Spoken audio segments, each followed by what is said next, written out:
Muchas gracias, amigos, por estar en este curso relámpago. En inglés le llaman Crash Course. Crash Course. Es un invento, no sé cuántos años tiene ese invento, pero se trata de dar una idea rápida de un tema de gran importancia, que en este caso se trata de la nanotecnología que ha revolucionado el mundo, pues, y en nuestro país está entrando poquito a poquito en varios campos. Y Óscar Perales Pérez, amigo nuestro, egresado de la Universidad de Ingeniería, ahora trabaja en la Universidad de Puerto Rico, y viene permanentemente a nuestro país a dirigir tesis, a promover investigación colaborativa. En fin, en agosto va a recibir un premio, si es que viene aquí, justamente por ese trabajo de colaboración en el Encuentro Científico Internacional, que da premios a las personas que se hacen notar por su gran espíritu de colaboración. En esta ocasión, Óscar nos va a dictar este curso relámpago sobre aplicaciones de la nanotecnología para ver si alguno de ustedes ingresa en este campo. Hacemos esto, exactamente. En colaboración con Óscar. Gracias, Óscar. De nuevo. Como siempre, un gusto estar por aquí nuevamente. Buenos días a todos. Quien le habla es egresado de la Facultad de Minas, soy ingeniero metalurgista, quien hizo su doctorado en la parte de procesamiento de materiales y terminamos haciendo nanotecnología antes de movernos a la Universidad de Puerto Rico. ¿Estamos bien? Sí. A la Universidad de Puerto Rico, de donde estamos los últimos 16 años. Entonces, como ustedes podrán saber, Puerto Rico es territorio americano, tenemos las ventaja, por llamarlo así, de recibir todos los fondos federales que se le presentan a los diferentes estados de la nación. Y eso es lo que nos permite desarrollar esta línea de investigación. La nanotecnología está en una etapa de madurez. Quizás aquí todavía no nos percatamos de ello, donde comenzamos con sintetizar materiales, nos movimos a las aplicaciones en lo que la Fundación Nacional de Ciencias llama convergencia. Pero en el último evento, que fue ahora en diciembre, en el que tuvimos suerte de participar, ya se habla de lo que sería la divergencia, la filosofía de la divergencia, donde ya las tecnologías deberían de comenzar a madurar. Así que el propósito de esta charla es primero una introducción a lo que sería la nanotecnología, como para establecer un lenguaje común, ponernos de acuerdo en por qué es importante hablar de esta situación, cómo podría ser esto útil a nuestro país. Y en la segunda parte es cómo controlar el tamaño de la partícula a ciertos tamaños, por debajo de ciertos tamaños. Todos los materiales tienen un tamaño crítico, por debajo del cual las condiciones de estabilidad son completamente distintas a la del mismo material a escala macroscópica. Desde un punto de vista académico, entonces, la importancia es en identificar ese mejor protocolo que nos permita controlar ese tamaño de partícula. Desde el punto de vista tecnológico, es explotar esas nuevas propiedades. Esas nuevas propiedades no siempre son mejores que la de bulk, que la escala macroscópica. Algunas veces se echan a perder, pero otras veces aparecen propiedades que son completamente distintas, y eso es lo que hace interesante este estudio. Como van a poder ver, el procesamiento de estos materiales no necesariamente involucra equipos sofisticados, no necesariamente involucra tener grandes centros o técnicas de caracterización, más allá de las básicas. Involucra más la necesidad que podamos identificar en el país y ponernos a trabajar en colaboración nacional e internacional. Así es que primero quería presentarles con este slide a qué nos dedicamos. Podrán ustedes ver que hay diferentes áreas, y no porque nos creamos renacentistas, sino porque justamente estas y más áreas pueden ser impactadas por estos materiales a escala nanométrica, desde almacenamiento de información, desde nanomedicina, desde desinfección de agua, y como vamos a comenzar a ver algunas áreas que comienzan a destacarse con respecto a otras, cuyo detalle lo vamos a poder compartir el 2 de enero en la charla del ESI, donde Modesto me ha dado el gran encargo de presentar la visión de lo que sería la bio-nanotecnología, y creo que el ejercicio valió la pena. Entonces, agricultura, materiales multifuncionales, una sola estructura que tenga más de una propiedad. Imagínense un semiconductor, pero que también sea un material magnético, ¿no? De modo que podríamos tener en una misma estructura dos propiedades que en la actualidad requieren sistemas con los materiales por separado, con lo cual podríamos pensar quizás en procesadores mucho más rápidos de los que tenemos en la actualidad. La medicina, enfocada al tratamiento del cáncer, que es la tercera razón de muerte en los Estados Unidos, y por eso el tema sigue siendo sexy desde el punto de vista de extracción de fondos, pero que hay otras disciplinas como los problemas coronarios, como los problemas de trombosis, de obstaculización por placas, que están ya requiriendo que estos nanomateriales comiencen a intervenir. Y van a darse cuenta, la gran moraleja de estos slides va a ser que la nanotecnología es interdisciplinaria por definición. ¿Okay? Aquí no solamente los ingenieros, ni los científicos, ni los biólogos, ni los médicos por separado pueden hacer algo si no lo hacen en conjunto. Entonces, lo que nos dedicamos es a controlar el tamaño de partícula. Normalmente nos gustaría hacerlo durante la formación del material y si no se puede hacer por alguna limitación de los procesos, lo hacemos luego de la formación del material. Y ahí vamos a compartir algunos de los trucos de que han funcionado, los que no funcionaron, bueno, es parte de la experiencia, para que vean cómo esto puede lograrse de la teoría hacia la práctica. Algunos ejemplos de lo que hemos estado haciendo en los últimos, quizás 20 años, produciendo bits de polímeros biocompatibles que tratan de resolver el problema de los plásticos en la actualidad, que como ustedes saben no se biodegradan, generando graves problemas. Trasladen esos problemas a Puerto Rico, una localidad limitada geográficamente en cuanto a extensión de terreno. Ya no sabemos dónde poner tantos desperdicios, así que tenemos que comenzar a pensar en cambiar nuestra costumbre, más allá de las limitaciones que ya impuso el gobierno federal al uso de la bolsa de plástico, que entiendo que algo también ya se está dando por acá, es emplear polímeros biodegradables. ¿Cómo podemos funcionalizarlas con materiales magnéticos? Estos bits son de alginato de calcio, que es un material comestible, pero si lo vemos desde el punto de vista de materiales, este es un intercambiador iónico y podemos entonces entender que los procesos de absorción de impureza podrían ser fácilmente neutralizados con esa matriz polimérica. Y esas partículas de color oscuro en escala de nanómetros serían de magnetita, F3O4, un material, un óxido doble de hierro magnético, que cuando se recubre en la superficie por una molécula conveniente podría permitirnos, por ejemplo, remover el arsénico, que ustedes saben que es un grave problema a nivel nacional y mundial. En el caso de los materiales metálicos como el cobalto, fíjense que podemos producir nanomateriales por separado, pero también nanomateriales que son parte de un agregado mayor. Si ven la imagen en la parte superior derecha, ven que estas partículas micrométricas en verdad están constituidas por granos nanométricos estrechamente agregados. Si afinamos la vista y nos aislamos del background, vemos de que acá hay cierto ordenamiento y lo que ustedes están viendo literalmente son átomos. Esta es una microscopía de alta resolución que corresponde al sulfuro de cobre. Y si trazan una línea, por ejemplo, así, ven que hay otra línea por acá. Estos serían dos planos interatómicos que nos permiten identificar que ese material es sulfuro de cobre, que desde el punto de vista de la minería tradicional es una mena de cobre, ¿no? Recuerdo que en Cerro Verde era calcosita, cobelita, las principales menas de cobre, pero desde el punto de vista de nanomateriales, el sulfuro de cobre podría renovar los tratamientos oncológicos porque combinan dos mecanismos bastante importantes. Si lo sabemos excitar adecuadamente con cierta luz, con cierta longitud de onda, podemos liberar calor y literalmente quemar la célula del cáncer y podemos tomar el oxígeno molecular del ambiente biológico, convertirlo en una especie citotóxica que nos permita inducir a que las células del cáncer mueran por apoptosis o necrosis, cualquiera sea el mecanismo final. Y eso es lo que se está haciendo en la actualidad, emplear estos materiales en nanomedicina, por ejemplo.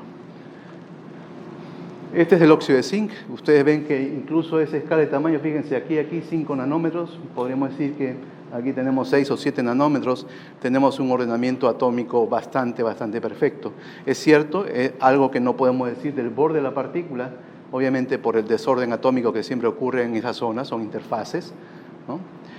Pero que ustedes podrán saber que el óxido de zinc ya lo estamos utilizando en la vida diaria, en algunos bloqueadores solares, por ejemplo, que evitan emplear matrices demasiado aceitosas como los bloqueadores solares de antaño.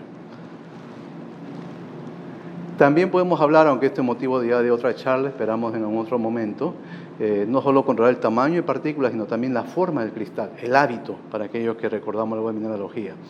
De modo que podemos tener no solo esferas, podemos tener cubos, podemos tener alambres, podemos tener columnas, y eso ¿para qué nos sirve? Porque hay muchos materiales cuyas propiedades funcionales no solo dependen del tamaño, sino también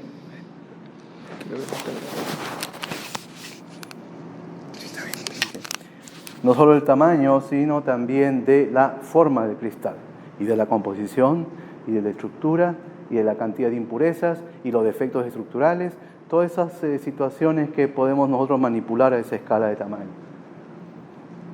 Este es sulfuro de cadmio, un material semiconductor.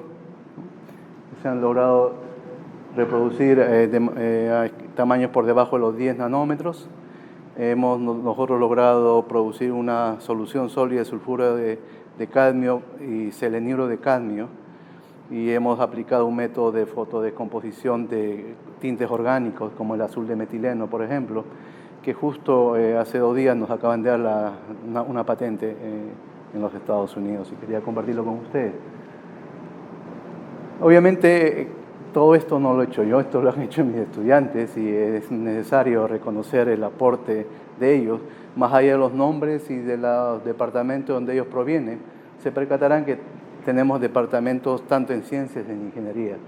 Tenemos estudiantes de maestría, doctorales, tenemos una tropa de subgraduados, tenemos asistentes de investigación que tratamos de concretar nuestra visión en esta área. Y obviamente colaboradores de diferentes departamentos, de química, de física, de biología, y hace 2 años en ciencias médicas, el recinto de ciencias médicas para evaluación de algunos de estos materiales en células de cáncer de ovario, por ejemplo. Y obviamente no puedo dejar de mencionar a quienes hacen también viables este tipo de proyectos. Es cierto, no tenemos todas esas posibilidades aquí en el país, pero con CITEC está dando fondos que, créanme, en mi época, cuando yo estudiaba aquí, en la mañana nos daban 5.000 soles y en la tarde no podíamos comprar ni la quinta parte por la hiperinflación. Ahora en verdad la situación está bastante mejor de lo que estaba hace un instante. Acabamos de revisar más de 100 propuestas para la investigación básica, estuvimos en los círculos de investigación, las becas con el gobierno franco-peruano, becas franco-peruanas, en fin, hay muchas posibilidades que hay que comenzar a aprovechar. Antes de venir, NASA nos está dando algo de fondos para estudiar algunos materiales que permitirían, por ejemplo, proteger de cierta manera a los astronautas en misiones de largo aliento, como los que se pretenden en llegar a Marte. Ustedes podrán saber de que en el ambiente, por más traje, por más cápsula, por más sensores que se tengan, siempre ese individuo va a estar expuesto a radiaciones que no va a estar expuesto aquí en la Tierra, ¿no? Las radiaciones cósmicas, que son las más energéticas, las ultravioletas. No es una infidencia decirles de que una de las primeras cosas que hacen los astronautas estando ya en órbita es tomarse un Tylenol, porque siempre ese incremento en el CO2 le provoca un dolor de cabeza bastante intenso. Y si queremos que esas misiones duren meses, las medicinas tienen que durar meses también. Entonces queremos ver cómo algunos materiales en base a carbono podrían preservar la vida útil de esas medicinas. Y el agua también, si a alguien se les ocurre cómo procesar de manera más eficiente el agua de todas las fuentes que ustedes se puedan imaginar, del aliento, de la orina, de las heces, es un sistema cerrado la cápsula. Por favor, contáctenos porque es una de las prioridades que se tiene en este momento. El sistema actual que maneja NASA para almacenar el agua pesa demasiado para esas misiones que se tienen en mente en el corto plazo. Ok, comencemos con algunos conceptos generales, rapidito para que todos estemos alineados. Todos habrán visto la famosa Copa de Licurgus. Esto es recontra antiguo, pero en esa época ya los artesanos habían logrado dispersar, sin querer queriendo, nanopartículas de oro y de plata dentro de una matriz de vidrio. Y ustedes podrán ver de que dependiendo de cómo cambia la iluminación, o sea, si iluminan de dentro de la copa o si iluminan de fuera, el color cambia. Y es por la sencilla razón que el oro a escala nanométrica ya no es amarillo, es de un color vino. Y la plata nanométrica ya no tiene ese brillo, ese lustre que todos conocemos, sino más bien en un tono verdoso. Así que lo que han estado haciendo en esa época ya han estado trabajando con nanocompuestos. Por supuesto, es un simple punto de vista estético, pero es un antecedente interesante. Conocen algo de la historia, en el desarrollo de la fotografía, donde los aluros de plata, fluoruro de plata, por ejemplo, son excitados y se reduce a plata metálica, y esas nanopartículas de plata metálica son los píxeles que generaban las imágenes en los primeros sistemas fotográficos. Y aquí en algunas iglesias, y si van a Europa lo van a ver por todos lados, van a ver que esos vitrales, muchos de ellos no están pintados, sino que tienen partículas en su interior, y son nanopartículas. O sea, ya el ser humano había comenzado a trabajar con materiales de esa escala de tamaños, ¿no? Ya había algunos estudios, algunos esfuerzos teóricos de explicar ese tipo de fenómenos por diferentes científicos, como el que aparece en el slide. Y quizá uno de los más populares, porque era todo un showman, es Richard Feynman, que no solo ganó el Nobel, sino que acuñó la frase que todavía hay espacio en el fondo, indicando de que ese mundo a escala submicrométrica iba a develar una serie de sorpresas y de nuevas propiedades y de nuevos sistemas y plataformas que el ser humano en ese entonces no podía concebir. Y esa visión se está concretando en la actualidad. Entonces, no podía ser de otra manera. También la ficción se apodera de lo que es la nanotecnología. Y van a darse cuenta que lo presenta de una manera un poco alertista, o sea, negativa, que los nanobots se van a apoderar de la raza humana. Hay varios ejemplos. Bueno, esta es una de las primeras cosas que comenzamos a escuchar en casa cuando salió esto. Mis hijas me tenían que el iPod Nano, que más allá del nombre, lo que querían sugerir era gran cantidad de información en un espacio reducido, ¿no? Ese era el mensaje de estos primeros iPods. Las películas, ¿no? Una de estas películas aparece allí, donde estos nanobots se ensamblan a sí mismos y destruyen la pobre Torre Eiffel, destruyen a toda la humanidad hasta que sucede lo que sucede en el desenlace. Y Prey, por el mismo autor del Parque Jurásico, que sí es más popular, donde no podía ser en otro lugar, en el desierto de Nevada, en el Área 54, se estaban fabricando nanobots, pero estos fueron tan inteligentes que cobraron conciencia y comenzaron a atacar a la humanidad. ¿Okay? Entonces Hollywood lanza la nanotecnología desde un punto de vista negativo, destructivo, de peligro, pero eso no es sino ficción. Entonces, otro antecedente es el concepto de la nanotecnología natural. O sea, ya en una de las últimas charlas que estuvimos participando, el expositor lo dijo muy bien. La biología y la nanotecnología y la naturaleza. Porque ya muchas de estas cosas las conocíamos nosotros, las conocemos nosotros. Este es el abalón, un molusco que ustedes saben que la concha, la caparazón, protege al individuo del medio ambiente. Si se toma una porción de esa caparazón y se lo lleva a microscopio electrónico, van a ver lo que tenemos aquí a la derecha. Estos son bloques, miren, todos del mismo espesor, ¿no? Increíble eso. ¿Cómo nos gustaría hacerlo en el laboratorio? No es tan obvio. Son bloques de aragonito. El aragonito es una variedad polimórfica del carbonato de calcio. Ese carbonato de calcio, la calcita, pero con otro arreglo atómico. Y entre bloque y bloque se tiene una mezcla de un carbohidrato con una proteína. Eso, desde el punto de vista de materiales, es lo que se conoce como un material compuesto. Un material duro pero frágil, un cerámico, el carbonato de calcio, intercalado con un material blando pero dúctil, la mezcla de proteína y carbohidrato.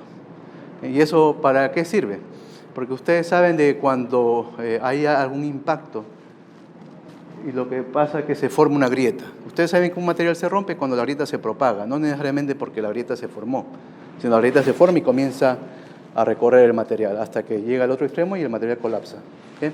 Entonces, en este caso, si eso sucedería, se forma la fisura por acá, llega hasta esta parte, pero en lugar de continuar con el siguiente bloque, se encuentra con esta mezcla de un material blando que absorbe esa energía e inhibe que la fractura siga propagándose.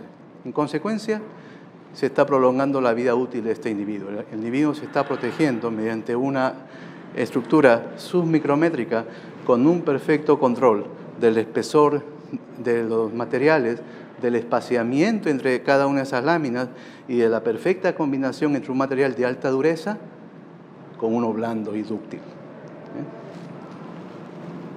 Todos han oído hablar del famoso gecko, ¿no? Y todas las tecnologías que se han desarrollado a partir de la gran capacidad de succión que tienen esas membranas o esos hilillos en cada una de las extremidades.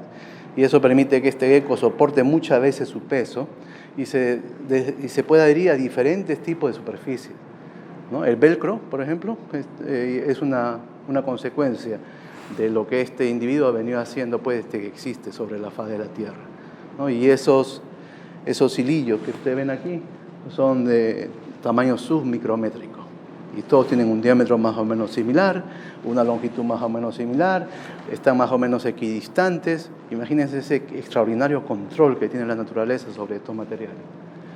La bacteria magnetotáctica también existe que el mundo es mundo. Este individuo ha logrado sintetizar en su interior estas partículas, estas nanopartículas que son de un material magnético.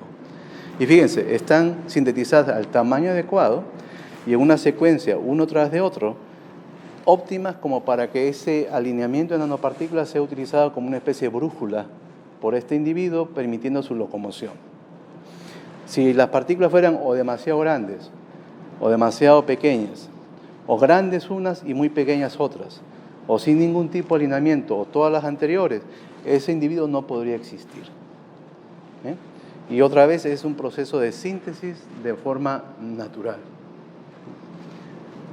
Nosotros mismos somos un buen ejemplo, ¿no? Para salvando la distancia con los colegas de medicina, pero desde un punto de vista bastante simplificado.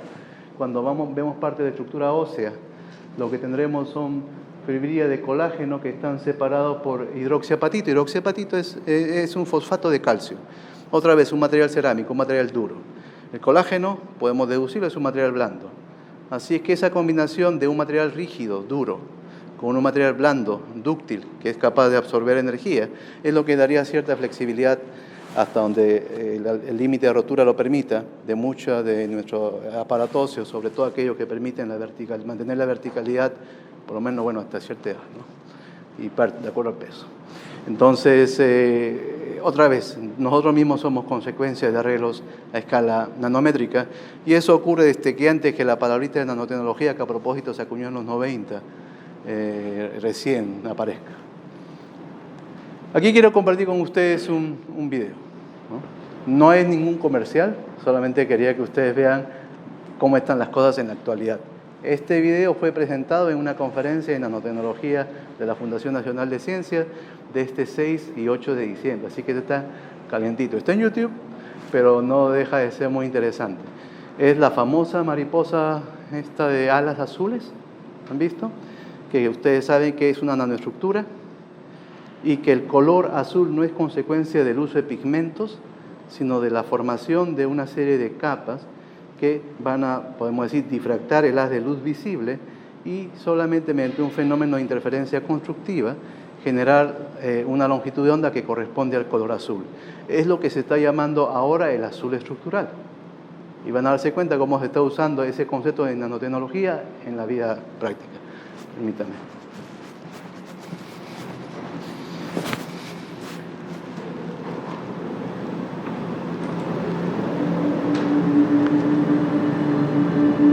Blue, midnight blue, royal blue, deep dark blue, all breathtaking, yet nature has produced another blue, a miraculous color so unique that it belongs in a category of its own. The structural blue of the morpho butterfly. It took nature tens of thousands of years to create this structural blue color.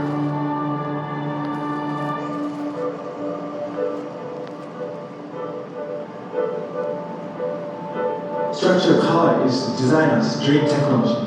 By using this, we bring to life the rich curvature of the LCD body. By basic nature of how light travels in structural color, the color changes from one color to another color when viewed from different angles. We wanted to deliver an amazing experience for our customer by inventing new ways to achieve a magical pure blue that stays blue always. It was a very exciting program to be able to collaborate between Giavi's thin film expertise and Lexus automotive. Purple flare pigments were developed for really extreme color shift effect, and that's very different than the requirements Lexus has for structural color blue, so that was very challenging. Well, I think what most people would be surprised to find is that if you took the materials that are used to make the pigment, they have no color. Structural blue does not contain any blue material.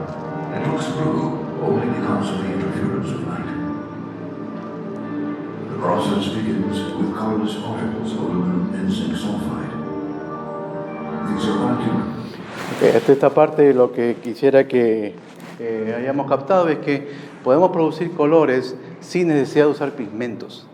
Toda la materia prima para producir los colores estructurales no tienen color. Básicamente sulfuro de zinc y una matriz polimérica. Lo que están haciendo los ingenieros es reproducir la estructura de esas mariposas, ¿okay?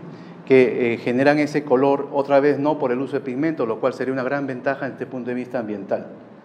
Y la posibilidad de tener lo que llama Lexus el azul real, que cada uno nosotros lo va a percibir de acuerdo pues a la interpretación que dé el cerebro de ese tono de azul. Y ese tono de azul va a ser el mismo, hay o no haya sol, bajo luz, bajo sombra. Y ahí hay unos detallitos de cómo se procesa esto. No se preocupe, no dura más de 2 minutos, así que vamos a completarlo. Coated on the transparent film in multiple layers, at which point they take on the blue appearance. After coating, the film is inspected in over 1,000 different locations to ensure Lexus quality. The production process is comprised of 12 separate steps, including the multi-layer structure being stripped from the film, dried, ground into flakes, and heat-treated. Color quality is checked at each step, and only pigment that passes a total of 20 quality inspections can be used. Consequently, it takes 8 months to produce enough structural color pigment for 300 Lexus LCs. After 15 years of hard work starting from the concept stage, we finally arrived at the product. Layers of colorless materials come together to generate the ultimate color. Depending on the lighting conditions, LC structure blue portrays different expressions.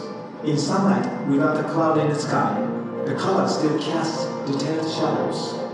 When lit in the dark of the night, structure blue glows as if LC is emitting light. The Morpho butterfly has multi-layered scales. These scales reflect visible light, creating a jewel-like blue.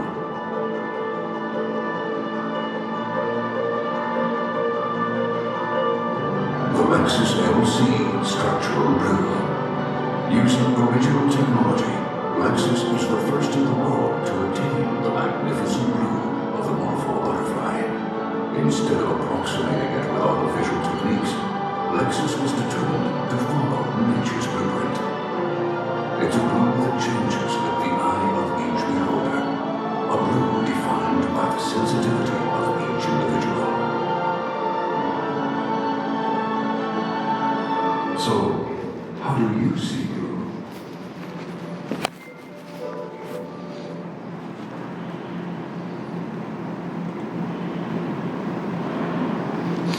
Pues bien, esa es una de las más recientes interpretaciones, lo que sería el uso de nanoestructuras desde un punto de vista tecnológico, ¿no? El concepto del color estructural, que es algo que va a comenzar ya a diseminarse con mayor importancia y que Lexus ha tomado la iniciativa para este tipo de modelos. Pero todo parte del control de la estructura a escala nanométrica, ángulos, espaciamientos adecuados como para promover esa interferencia de la luz visible con estos estratos y generar el azul que acabamos de apreciar. Entonces, volviendo a lo nuestro, ¿por qué nos interesa nano? Cuanto más pequeña es la partícula, hay más enlaces atómicos no satisfechos en la superficie, y eso con respecto al volumen genera pues diferentes porcentajes de átomos o de porcentajes de átomos en la superficie del material con respecto a la unidad de volumen. Más pequeña es la partícula, mayor el porcentaje de átomos en esas condiciones de inestabilidad. Como son condiciones de inestabilidad, va a llegar un tamaño por debajo del cual esos átomos en la superficie son los que van a definir el comportamiento del material. Y es donde deberíamos de esperar todas esas nuevas propiedades a las cuales me refería hace un instante. Algunos ejemplos, dependiendo de la especialidad en la que estemos, vamos a ver que cuando los materiales alcanzan cierto tamaño y por debajo de él, nosotros lo que podríamos hacer sería controlar la zona de energía prohibida, que es esa distancia finita que separa la banda de valencia a la banda de conducción en los semiconductores. Y la magnitud de esa banda, que está en unidades de energía, básicamente lo que nos está diciendo es la capacidad del material de absorber cierta longitud de onda, cierto tipo de color. Así que desde un punto de vista cualitativo, eso nos permitiría obtener materiales que tengan diferentes colores. Okay, eso puede ser simpático académicamente. ¿Y eso para qué sirve? Porque dependiendo de ese tamaño de partícula, nosotros podríamos hacer uso de diferentes aplicaciones de estos materiales, por ejemplo, para la terapia de cáncer, a la cual me refería hace un instante. Ese es el modelo artístico, lo que sería un punto cuántico, un quantum dot. Esto es lo que hemos obtenido hasta el momento, donde ven el brillo y contraste que representarían los átomos de zinc y oxígeno para este material. Y una caracterización que sería un análogo a la difracción de rayos X, que nos permite analizar la estructura a esa escala de tamaños. Cada anillo corresponde a unos planos atómicos, vemos esos anillos y sus intensidades de esos anillos representan la intensidad de esos picos de difracción, podemos asociarlo a diferentes tipos de materiales entonces. En pocas palabras, esos anillos ahí están sugiriendo de que incluso a esa escala de algunos cuantos nanómetros, el material sigue siendo ZNO, óxido de zinc. Y cuando nosotros controlamos el tamaño de partícula, aunque aquí el proyector no nos ayuda mucho, pero veríamos de que cuanto más a la derecha estamos, nos movemos hacia el rojo, el tono es más amarillento, amarillo limón. En sentido opuesto, más bien, el tono es más azulino, que corresponde a un corrimiento al azul. Entonces, estamos produciendo óxido de zinc a diferentes tamaños de partículas. Estamos modificando las propiedades ópticas del material, en otras palabras. Y el óxido de zinc es algo que nosotros en el Perú conocemos muy bien, quitando de lado las impurezas, pero es la calcina de zinc, que hasta donde yo recuerdo se produce en Cajamarquilla, ¿no? Que es tostar, el producto de tostar los sulfuros de zinc. Es el óxido de zinc que después se disuelve para obtener zinc electrolítico. Bueno, ese óxido de zinc tiene estas propiedades a escala nanométrica. Tenemos diferentes técnicas que nos permiten hacer un poco más de sofisticación, más allá del detalle, en beneficio de nuestro auditorio así heterogéneo.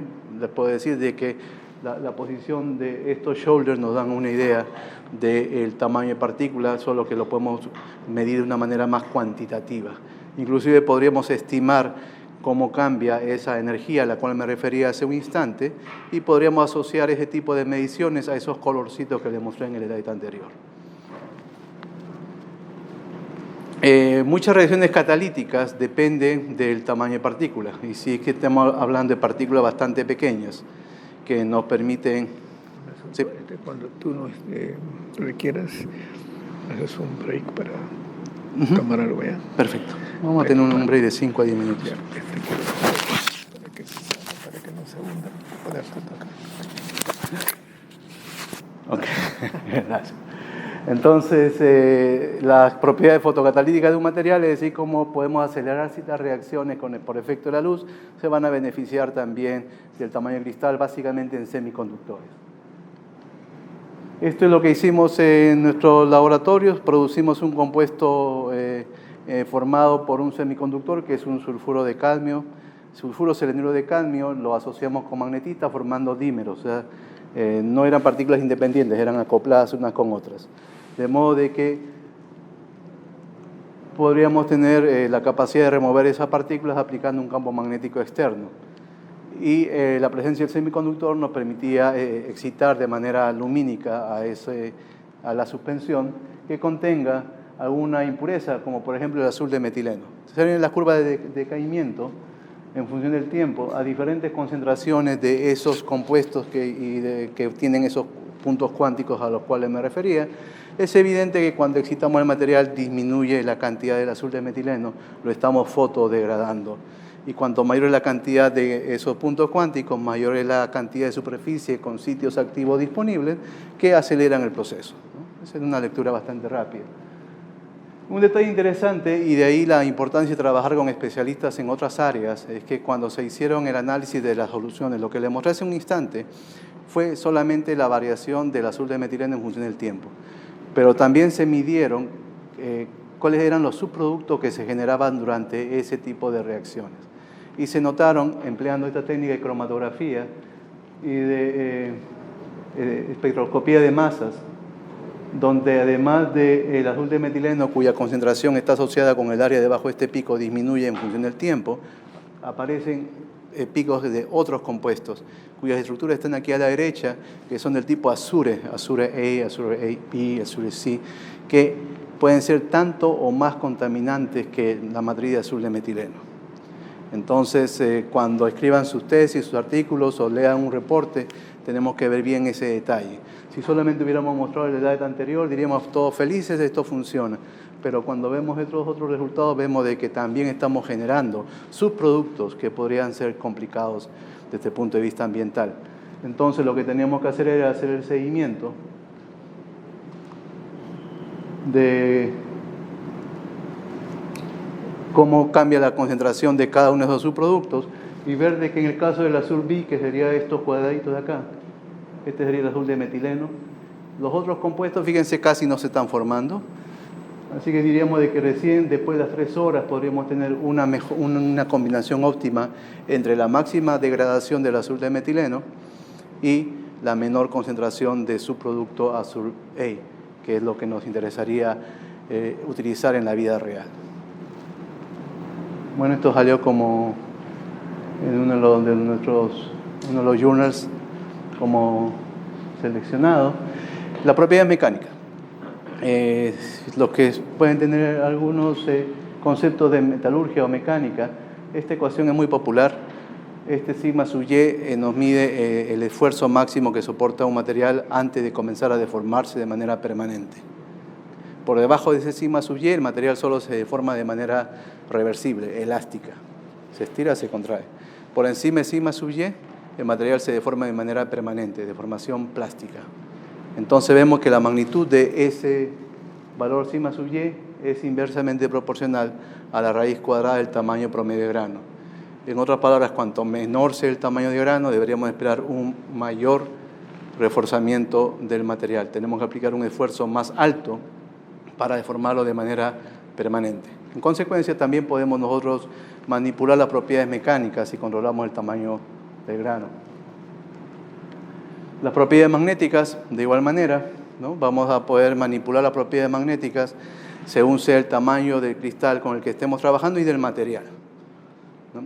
Por ejemplo, el material que se usaba mucho antes de lo que tenemos en la actualidad era la magnetita, se pasó por otros óxidos de hierro, después Sony patentó la formación de una aleación de hierro-platino que tiene una gran capacidad de almacenamiento de información a escala nanométrica. Y todo eso depende pues de esta figura. La coercitividad es una propiedad magnética que nos da una idea de que cuanto más grande es ese número, el material puede comportarse como un imán permanente o podría comportarse como un sistema para almacenar información. ¿Cuál es la diferencia entre uno y el otro? Que en el caso de un material para almacenar información tenemos que ser capaces de grabar y borrar a nuestro deseo. En el caso de un imán permanente, si pudiésemos grabar la información, después no podríamos borrarlo. ¿Okay? Y si trabajamos con un material cuya coercividad es demasiado baja, la vibración atómica que surge incluso a escala a temperatura ambiente, haría de que lo que grabáramos se pierda sin ningún tipo de control. En pocas palabras, habría un valor óptimo de coercividad para poder tener ese tipo de respuesta magnética adecuada. Y como ustedes ven, depende del tamaño de partícula. Mayor el tamaño de partícula, mayor la coercividad. En consecuencia, cuando presentamos esto a Sony, la respuesta era obvia. Queremos controlar la coercividad, nosotros dijimos, controlemos el tamaño de partícula. Miren, esto es lo que tenemos en el caso de la ferrita de cobalto, un material ferromagnético con ese elemento en su estructura. Logramos separar por diferentes tamaños. Vamos a ver qué proceso utilizamos en la siguiente parte de la charla. Pero por lo que hemos visto, más grande la partícula, mayor debería ser la coercividad. más pequeña, menor debería ser la coercividad. O sea, aquí lo que estamos haciendo es controlar una propiedad, sencillamente controlando el tamaño de cristal. Aquí está la medición de coercividad. Esto es para la partícula de este tamaño, cerca de los 5000 Oersted, que son las unidades. Cuando tenemos partículas más grandes, la coercividad disminuye porque las partículas ya no están aisladas como cristales, sino están agregados, y eso hace que las energías que participan ahí se neutralicen de alguna forma y disminuye la coercividad. O sea, hay un tamaño óptimo. ¿Sí? Y esta sería la curva de histéresis que nos permite medir la coercividad, que sería esta distancia entre dos. O sea, cuanto más gordito sea ese lazo, el material tiene mayor coercitividad. Eso es lo que estamos midiendo aquí. En el 2002, este fue el valor más alto reportado. Ahí todavía no regresábamos al Perú, ni estábamos en Puerto Rico. Entonces, pero lo publicamos. Y cuando llegamos a Puerto Rico, desarrollamos un método que mejoró el anterior y pues, nos permitió alcanzar 12.000 Oersted de coercividad. Con lo cual, todos felices porque aplicamos por la patente. Nos rechazaron la patente. ¿Por qué? Porque ya había alguien que había reportado el proceso. ¿Quiénes? Nosotros mismos. Por eso es que ustedes, si es que van a trabajar en desarrollo de innovación, en protección de propiedad intelectual, tengan mucho cuidado cómo manejan la propiedad intelectual. Si están en la academia, ahí sí nos fuerzan a publicar, ¿no? Pero todavía tenemos esas posibilidades. Ustedes pueden hacer una provisional. Esa provisional le da a ustedes hasta 1 año para conseguir la patente. Y durante ese año pueden publicar el material. Pero si después de ese año no han conseguido la patente, lo que han publicado ya se hace público, y viene cualquier mega empresa, toma lo que ustedes han publicado, lo comercializa, y ustedes no pueden reclamar ni un simple centavo. O se bloquean ustedes mismos, como nos pasó a nosotros. Así que es otra de las cosas que también estamos trabajando muy cerca con el CONCITEC. Tenemos algo que queremos hacer con Villarreal. Cayetano Heredia nos ha invitado para hablar sobre una situación que tienen con el cacao, que tiene que ver con nanotecnología, bueno, ya me enteraré. Y la Universidad Nacional de Trujillo, que también les interesa este tipo de iniciativas en cuanto a la propiedad intelectual. Cómo generarla, cómo protegerla, cómo maximizarla, cómo generar rentas. Les adelanto, antes el publicar un artículo ya era el nirvana para los investigadores, ¿no? Luego era generar una patente.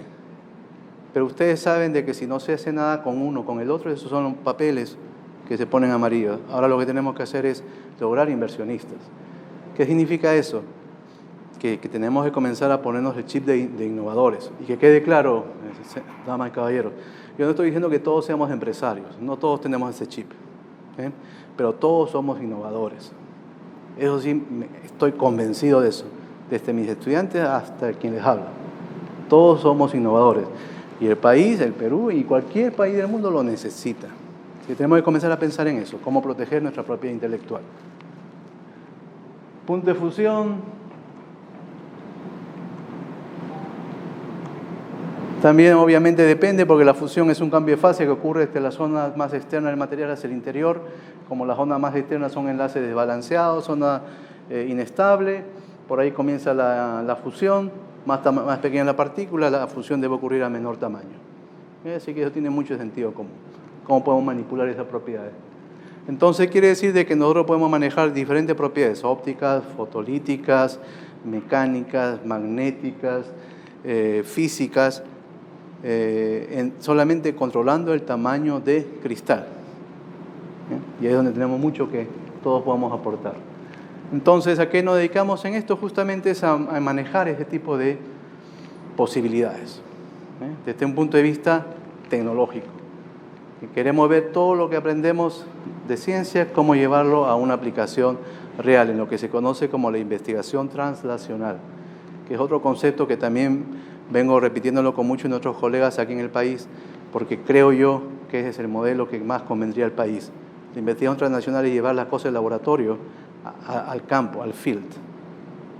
Nuestros investigadores, yo creo que, salvando a aquellos que son excelentes en el laboratorio, hay que dejarlos ahí quietitos, pero muchos de nosotros deberíamos comenzar a pensar en ese tipo de enfoque. Entonces, si ustedes dicen, yo quiero trabajar en nanotecnología, Normalmente el valor de referencia es 100 nanómetros. Por debajo de 100 nanómetros estamos haciendo nanotecnología. Y muchos dispositivos que ya existen en la actualidad, algunos en experimentación, otros ya a nivel clínico, trabajan en ese rango de tamaño. Entonces, ¿qué tiene que ver todo esto? Para situarnos en contexto, ¿por qué me dices tú que yo debería interesarme en trabajar en nanotecnología, ¿no? Yo estoy bien con lo que hago en mi disciplina, ¿no? Eso está bien, nadie está objetando a eso. Pero fíjense los desafíos del milenio. Todos tienen mucho sentido común, control de la hambruna, protección de la salud, ¿no? El manejo de enfermedades, educación universal. Yo creo que nadie estaría en desacuerdo con lo que está ahí planteado, y esto lo presentó Naciones Unidas. Entonces, cuando estuvimos en esta conferencia a la cual me refería hace un inicio, bueno, ahí aprovechamos para que haya algo blanco y rojo en Washington. Les presento el enfoque que tiene la nanotecnología en la actualidad. Esto es al 2018. Cuando comenzamos eran los componentes básicos: entender los materiales, entender los procesamientos, controlar el tamaño, composición, estructura, etc. Luego ir a la integración de sistemas, lo que se llama el modelo de convergencia. Los Estados Unidos lo que dijo es: ya no vamos a dar fondos para que solamente trabaje, vamos a seguir dándolo, pero no tantos como antes, para que solamente trabajes en materiales magnéticos o solamente trabajes en desinfección de agua. No, ahora vamos a establecer un gran objetivo. Y uno de esos grandes objetivos fue el concepto de Nexus. Nexus, lo que estaba dando fondos millonarios de investigación era para alimento, pongámoslo así, sistemas que consuman baja energía, que permitan detectar agentes patógenos en el agua, que servirían para irrigar suelos agrícolas, que permitirían generar alimentos de primera calidad. Entonces, todo ese círculo era el que tenía que impactarse en cualquier propuesta de investigación. Fíjense, ya no era solamente agua o suelos, ¿no? O energía, ahora era un concepto integral. Nosotros, el encargo fue abrumador, hemos sometido la propuesta, como si no la pegamos, pero vamos a seguir insistiendo para ver cómo nos va con la experiencia que nos dan los evaluadores. Y luego vendría, fíjense, estamos hablando de lo que se viene, el modelo de divergencia, donde todas esas grandes tecnologías ya convergieron, ya maduraron y deberían de comenzar a identificar su propio terreno para generar, no solo para afianzar el conocimiento, sino para generar fuentes de trabajo para impactar la economía del país. Ustedes saben que allá no se invierte nada por gusto, todo tiene que revertir al tesoro público de alguna forma o de otra. Entonces, eso fue muy interesante, escuchar esto en esta última conferencia, porque sabíamos el concepto de convergencia, ahora la divergencia nos están forzando a que maduremos las tecnologías, y que comencemos a pensar, y cuando quieran correr solitas, ¿por dónde vamos a correr? ¿En qué va a ser bueno el territorio de Puerto Rico? ¿En qué va a competir con MIT o con Stanford? ¿En qué podemos competir? Entonces tenemos que comenzar a pensar en esa situación. Ustedes sabían de que, a propósito, Puerto Rico es el mejor lugar para lanzar las misiones a Marte. Por lo que me explican, está ubicada de una manera estratégica que la distancia a recorrer sería la menor posible. Entonces, si cuando escuchen ustedes eso y les digo de que el gobierno de Puerto Rico está poniendo fondos en el desarrollo de la investigación aeroespacial, todo tiene sentido. Y Lufthansa ha puesto una base de mantenimiento de aviones que va a estar bajo la administración de la universidad en la que trabajamos. Y que Pratt & Whitney, que son los que generan tecnología, es cierto, para la industria bélica, pero también para el desarrollo de sistemas aeroespaciales, nos está dando dinero porque quieren que hagamos un instituto que permita capacitar a sus ingenieros en teoría y práctica aeroespacial. Entonces, es otra de las cosas que siempre conversamos en nuestras venidas a Lima, ubicarnos en ese nicho. ¿Cuál es el nicho del Perú? ¿En qué podemos competir? ¿En qué no vamos a poder competir? ¿Y en qué nos conviene asociarnos? ¿Y en qué podemos correr solos? Me han hablado de la Universidad de Amazonía, que es una de las que está destacando más desde el punto de vista de fondos. Porque han encontrado su nicho, me dicen. Han encontrado que ellos son los únicos, quizás en buena parte del mundo, que pueden trabajar con cierto tipo de extracto de plantas para diferentes aplicaciones. Las universidades en Lima queremos agarrar de todo, ¿no? Y eso lo veo cuando reviso las propuestas. Queremos agarrar de todo. No es malo, pero fíjense en otro ejemplo también. Es interesante. Ok, este slide quizás es uno de los más importantes, porque nos permitiría ver, claro, desde este punto de vista de la perspectiva de Estados Unidos. Nos gusta o no, somos parte de somos territorio americano. Entonces, teoría, modelación, mediciones más directas, movernos hacia el uso de las aplicaciones, utilizar materiales de forma activa en lugar de pasiva. Pasiva significaría usar nanotubos de carbono para reforzar un polímero, incrementar su resistencia mecánica. Eso es pasivo. Activo sería utilizar materiales en base a carbono, porque podrían permitirnos generar especies citotóxicas cuando los excitamos con luz visible. ¿Okay? Estamos usando un fenómeno.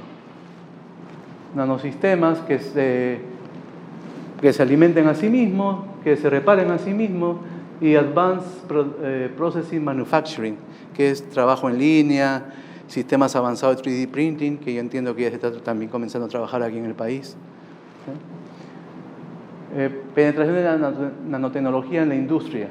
¿Okay? Entonces, comenzar a hablar con la industria quizá aquí no va a ser tan obvio, allá mismo no lo es, pero ya es un mandato federal, eso va a lubricar las cosas. La parte ambiental y de salud, health, que sea predictivo, integrando la nanobiotecnología con el medio ambiente. La nanomedicina personalizada, ¿no? Cada individuo somos distintos, un mismo tratamiento no va a responder a todos los individuos, por más que compartamos el mismo biotipo. Entonces, cada individuo debería recibir un análisis especializado para ellos. Fotónica, electrónica, materiales magnéticos, pero desarrollar capacidades diferentes. ¿Okay? Por ejemplo, los materiales magnéticos, almacenar información, eso era lo tradicional. Pero ahora resulta que algunos materiales magnéticos tienen características bactericidas. Pueden eliminar agentes patógenos, eso que se les conoce como recalcitrantes. O sea, los más recios, aquellos que tendríamos que usar un cóctel de antibióticos para eliminarlos y aún así resisten o mutan a una variedad de más resistentes. ¿Okay? Buscar ese nuevo tipo de aplicaciones de materiales ya conocidos. Fotosíntesis de energía, almacenamiento. La economía solar creo que se deduce solo, tenemos que abaratar los costos de energía. Combinar la parte biológica con la parte de información, con la parte de cognition, de conocimiento o algo así. ¿No? Sistema donde deberíamos de ver cómo utilizar un concepto con otro y otro en una sola plataforma. Preparar a los futuros trabajadores en nanotecnología, es lo que se conoce como el outreach en las universidades americanas. Fíjense, eso es muy interesante. Si están en la academia o pueden influir en la academia, eso sería algo simpático. Lo que está haciendo la gente en Estados Unidos es contactar a museos de ciencias y tener allí stands sobre nanotecnología, donde van expertos y empleando un lenguaje coloquial, algunos hasta caricaturas, ¿no? Dibujitos, comienzan a animar a la gente en conceptos tan avanzados que a muchos tuvimos que esperar hasta el doctorado para seguir entendiéndolos y seguimos en eso, tratando de entender todos esos fenómenos. Ya a esos jovencitos comenzarles a soltar ese tipo de semillas. Imagínense esa fuerza laboral que va a llegar a nuestras universidades, a nuestros órganos de decisión y, si todo funciona en la sociedad ideal, a nuestro gobierno, ¿no? Algo que en la actualidad quizás no estamos trabajando. Y los maestros vienen a trabajar con nosotros en verano, los maestros de escuela secundaria. Vienen a trabajar con nosotros en verano y desarrollan un módulo que después lo implementan en sus escuelas, en los clubes de ciencias. Y no necesitan equipos sofisticados ni millonarios. Y es sencillamente un poco de creatividad y modelos macroscópicos de fenómenos de escala nanométrica. y obviamente el beneficio de la sociedad.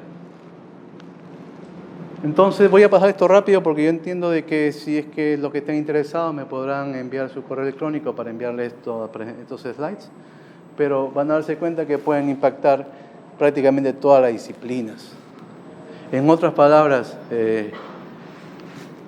damas y caballeros, si es que a ustedes les interesa utilizar su background en alguno de estos conceptos que pueden sonar un poco más avanzados, tenemos esos fundamentos. Y pueden aplicarlo en cualquier área de desarrollo, suelos, agricultura, agua, medicina, energía, seguridad de alimentos, ¿no? Calidad del agua. En fin, ahí van a haber muchas aplicaciones, miren. Hasta en la industria de la construcción, ¿no? Hay mezclas de concreto que se curan así solas. Eso, hay un colega allá en la universidad que está trabajando en eso, de que si por un momento sísmico ocurre una fractura, hay un componente del concreto que es como un polímero, que se libera como consecuencia de ese esfuerzo de tensión. Ese componente polimérico se libera y como que sella la grieta. Es como la herida que se está cerrando, pero desde adentro. Muy interesante. Y nos pasó el huracán María el año pasado, así es que con mayor razón lo necesitamos, bajo el concepto de resiliencia. Algunos ejemplos. Esto es el dióxido de titanio. Este es un material que se parece al diamante, o sea, un material carbonáceo.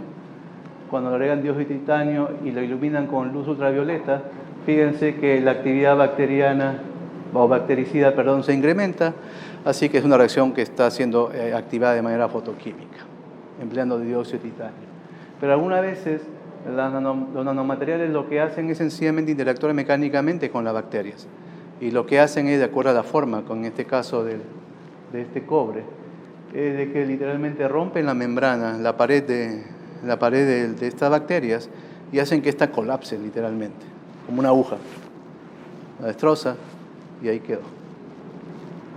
El óxido de zinc a escala nanométrica pues impediría vernos así de blancos cuando usamos mucho bloqueador, ¿no? Y hay muchas, cuando ustedes vean la composición, van a darse cuenta que ahí por ley tiene que indicarse si se emplea nanopartículas de óxido de zinc o micropartículas de óxido de zinc. Esto sería muy útil. Bueno, allá llueve a cada rato y después viene el viento, entonces las ventanas paran sucias. Miren, esta sería la ventana, que hay un recubrimiento de escala nanométrica. Ese sería el vidrio. Por efecto de la radiación ultravioleta, esas partículas de suciedad colapsan y luego con la lluvia colapsan y se agrupan, ¿no? Consecuencia de este nanocoating. Y luego por la simple lluvia resbalan y se limpian las ventanas solitas. Así que eso sería muy bueno para evitar trabajar los fines de semana. Estos seguro ya lo han visto, que son telas que ustedes pueden controlar la hidrofobicidad, ¿no? Dependiendo no solo de lo que son las fibras, sino de la forma como estas están recubiertas. ¿Sí? Entonces, ustedes ven esa esfera de agua, quiere decir que el material no se moja, ¿cierto? Imagínense eso, están con su mejor tenida de fin de semana y se les cae un café, bueno, este resbala y no se le va a dañar. Por ahí va la cosa, y también para recuperar emulsiones de petróleo en derrames, que es muy común en los Estados Unidos, se está empleando ese tipo de sistemas de alta hidrofobicidad. Y esto ya lo vi en Orlando hace poco, que son unas chaquetas, unos politos que están vendiendo, que se recargan con la luz solar y después ustedes pueden recargar su teléfono celular conectándolo a su polito. Así que, y control de odores también en base a nanomateriales carbonáceos, por llamarlo de una manera elegante. Muy bien, entonces tenemos muchas cosas en las cuales podemos trabajar y los alimentos no son la excepción. ¿Bien? La industria de alimentos se está viendo beneficiada por todos estos adelantos, pero hay resistencia, porque mucha gente dice, yo no me voy a comer eso, pero por lo menos allá en Estados Unidos ya la gente lo está comiendo. En las donas, para que ese azúcar que está en la superficie se note más blanco, le están agregando dióxido de titanio. Los bloqueadores, ya les dije, óxido de zinc o dióxido de titanio. ¿Sí? Y ya lo está poniendo en contacto con la piel. EPA, la Agencia de Protección Ambiental, tiene ciertas preocupaciones con el dióxido de titanio, pero hasta donde se conoce el material es tan inerte que no debería causar ningún problema a la salud de los individuos.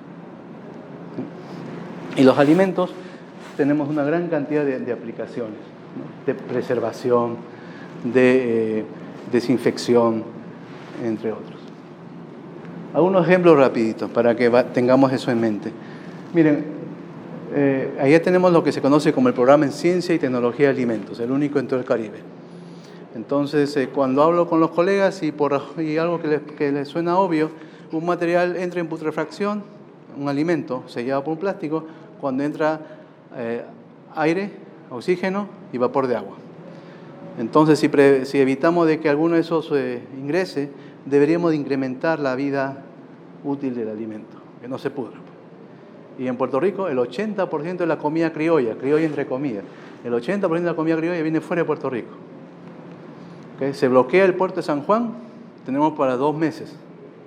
Así que después del huracán que nos pasó, estábamos raspando esos 2 meses y ahí ver qué podíamos cosechar en el jardín de casa para poder sustituir, pero no pasó nada más. Entonces, lo que está haciendo la gente es colocar aquí unas láminas de arcilla, y eso sí lo podemos conocer porque tenemos arcillas aquí en el Perú, montmorillonita, caolinita, y las arcillas son agregados laminares. Estos agregados laminares se pueden dispersar en el polímero que serviría de recubrimiento de los alimentos, y incrementamos la tortuosidad, de modo de que cualquiera de estos componentes ahora va a encontrar mayor resistencia para llegar hacia el interior donde están los alimentos, prolongando la vida útil de los mismos.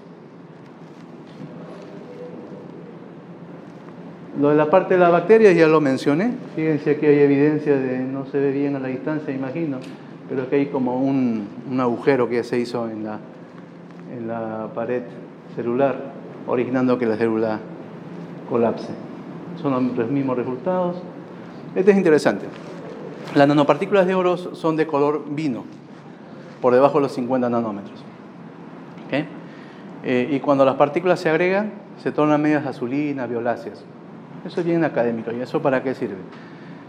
Hubo un momento en que comenzó a llegar leche adulterada a los Estados Unidos, a pesar de la gran producción que se tiene allá. ¿Okay? Y era debido a la gran cantidad de melamina. Entonces se propuso este método como un sensor para detectar la presencia de ese agente fraudulento o no en la leche. Fíjense aquí. Esta sería la nanopartículas de oro solamente. Cuando le agregan leche, no es que van a tomarlo, sino van a sacar una muestra, ¿no? No cambia el color y comienzan a incrementar la cantidad de melamina. Miren cómo cambia el color hasta hacerse un tono medio grisáceo en esta imagen. ¿Qué es lo que está pasando? Estas son las nanopartículas de oro, y esta es la superficie, que origina una repulsión electrostática que hace que éstas se mantengan en suspensión, generando el color vino al cual me referí. Pero cuando tenemos melamina, miren, esto actúa como unos puentes que hacen que las partículas se agreguen. Y si las partículas se agreguen, cambia de color la suspensión. En consecuencia, en presencia del adulterante, la suspensión ya no va a ser vino, sino va a ser violácea.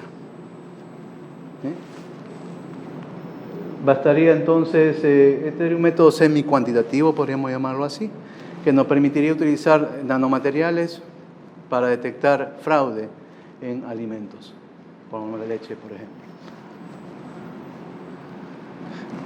Las carnes, estos son discos de dióxido de titanio y azul de metileno. Miren, esto sería la carne que está sellada, un disco interior, un disco exterior, ambos están expuestos al aire, tono azul. Aquí, en un ambiente libre de oxígeno, incoloro. No ha habido oxígeno para oxidar la molécula y generar el tono azul en el azul de metileno. Aquí, el disco que está afuera en contacto con el aire cambió de color. El que está dentro del alimento sellado en vacío, obviamente no debería cambiar de color. ¿No ven que no hay oxígeno? Pero si esto se rasga o se adultera o se daña por alguna razón, entra el oxígeno, oxidaría el disco y lo que tendríamos sería esta situación. Entonces, ¿qué significaría si vemos esto en un transporte? De que ese material ya está en condiciones o podría comenzar ya a degradarse, a entrar en putrefacción. Ya ingresó el oxígeno. Entonces podemos utilizar esto también como un sensor en la industria de alimentos.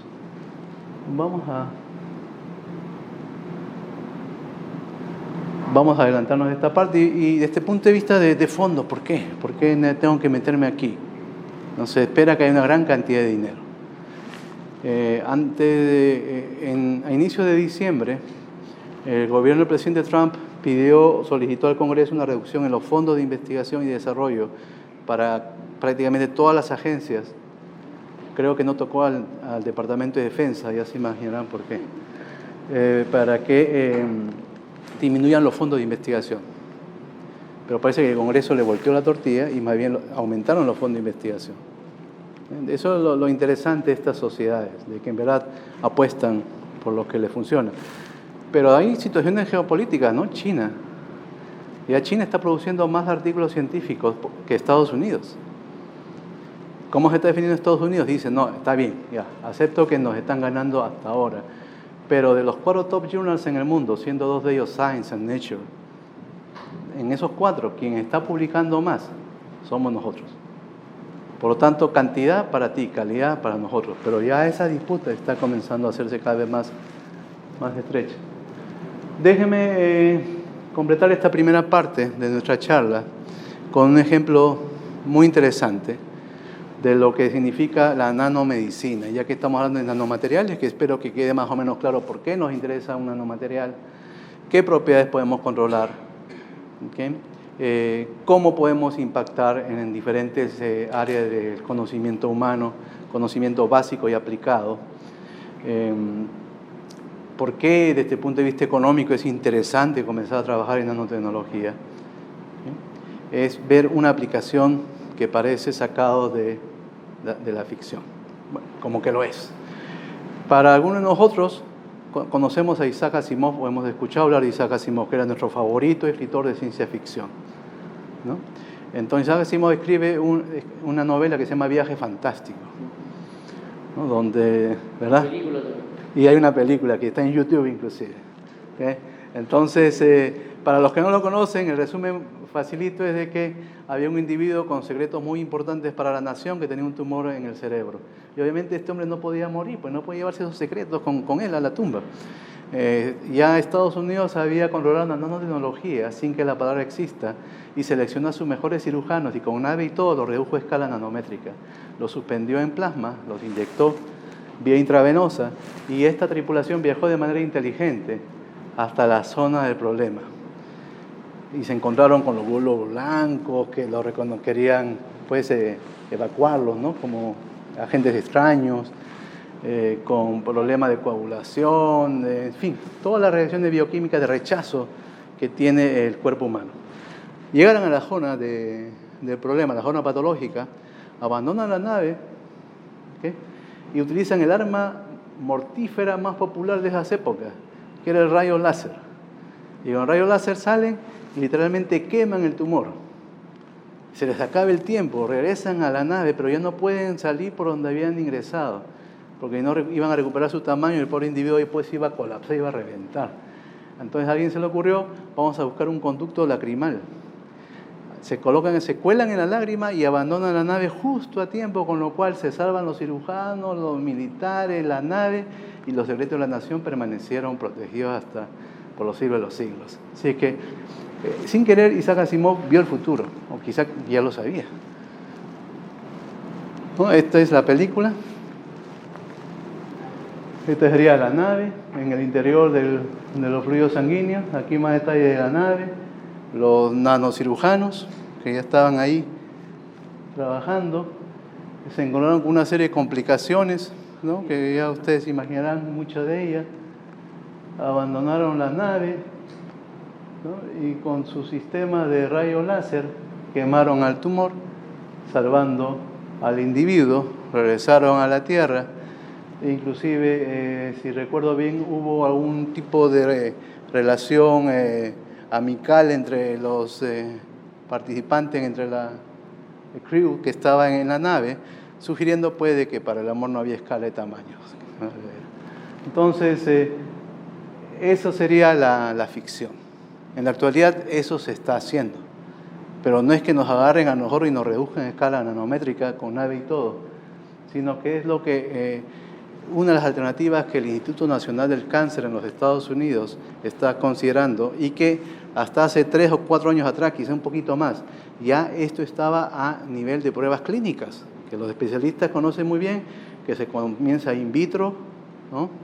Y después se puede mover un organismo superior Algunos trabajaban con moscas, otros trabajábamos con zebrafish, otros con los ratones albinos, eventualmente con los monos, y si FDA, que es la agencia que autoriza todos estos protocolos, lo autoriza, recién a las pruebas clínicas con seres humanos, y después de tener un historial, recién eso se vende, ¿no? Se comercializa.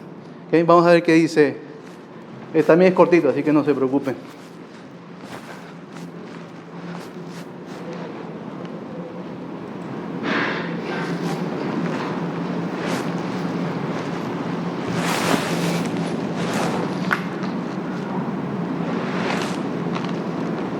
Imagine something 80,000 times smaller than the breadth of a ridge on a fingertip, unlocking a new frontier into cancer research. Nanotechnology, the science of building small, is changing the way we look at cancer. More importantly, the way we look at diagnosis and treatment. Nanotechnology allows researchers to build new tools that are actually smaller than cells, giving them the opportunity to attack cancer at the cellular and genetic level. This technology not only enables health practitioners to detect cancer earlier, but also holds the promise of stopping cancer before it even develops. This revolutionary approach is so precise, doctors were able to design a unique treatment for an individual's own medical and genetic profile. Based on computer chip technology, diagnostic devices such as nanoarrays are thousands of times more sensitive and accurate than current techniques. Because of their size, multiple lab tests can be done more rapidly and at a much lower cost, using one nanodevice instead of many. Nanoshells can be linked to antibodies that recognize tumor cells. Once they are taken up by the cancer cells, near-infrared light is applied, killing only the tumor and leaving neighboring healthy cells intact. Scientists are engineering nanoparticles such as dendrimers to seek out and destroy cancer cells. This amazing technology can be customized for targeted drug delivery, improved imaging, and near real-time confirmation of cancer cell death. Moving research from bench to bedside is an important goal of the National Cancer Institute's Alliance for Nanotechnology in Cancer. A collaborative plan is underway to share research and development information across scientific disciplines and around the world. As biomedical applications of nanotechnology evolve, scientists are ensuring that nanodevices are safe for both the body and the environment. The National Cancer Institute is optimistic that through coordinated and responsible development, nanotechnology will dramatically change cancer patient care. The science is at our fingertips.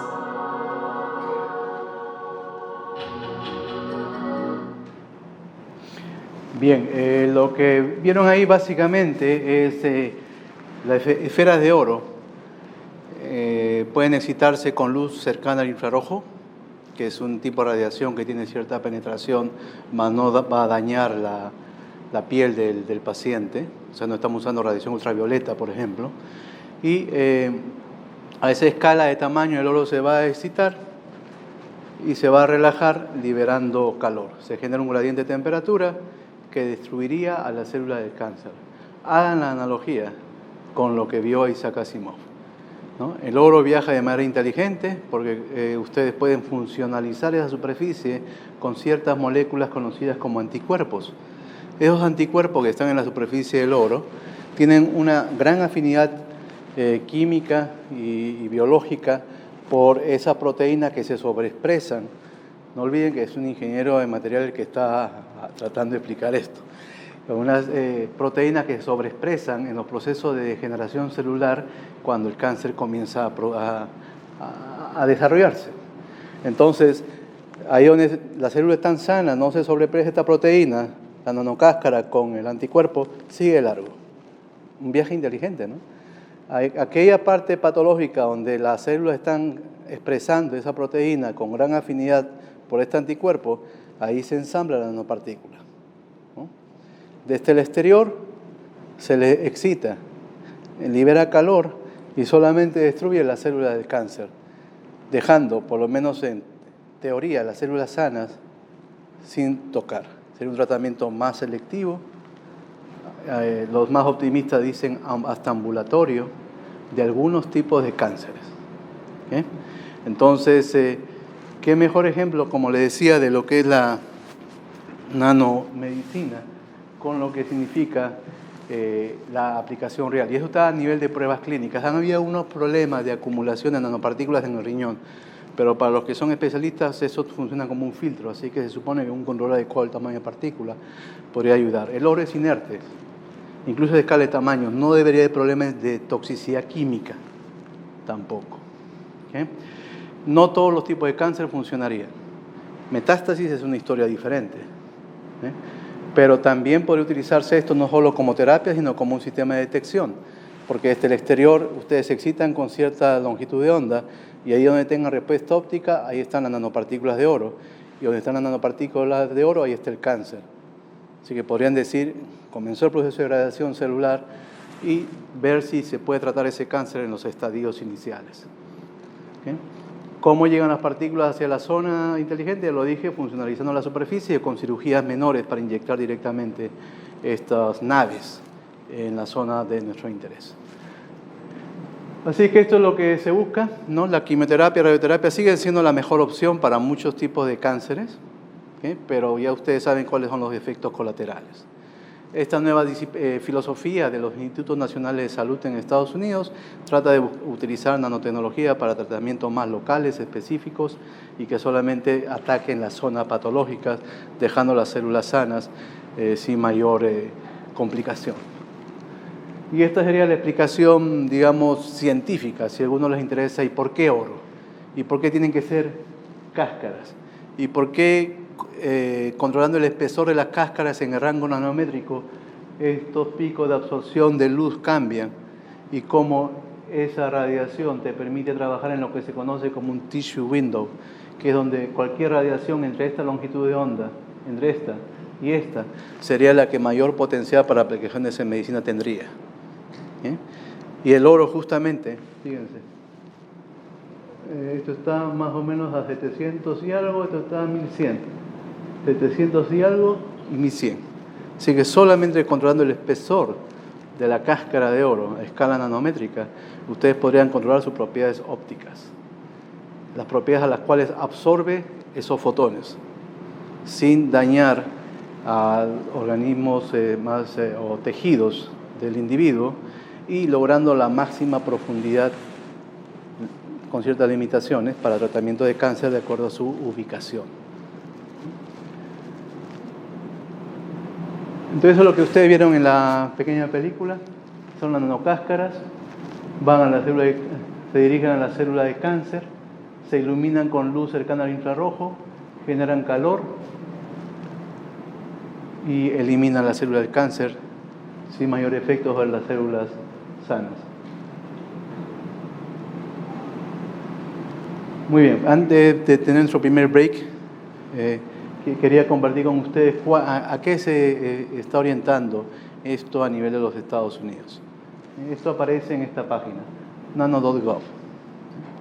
Y este sería, aunque es de 2016, los matices no han cambiado mucho, pero es orientado a utilizar toda esta fortaleza de conocimiento al desarrollo y al conceptual y al diseño de prototipos o de pruebas concepto, proof of concepts, de lo que sería un nuevo sistema de cómputo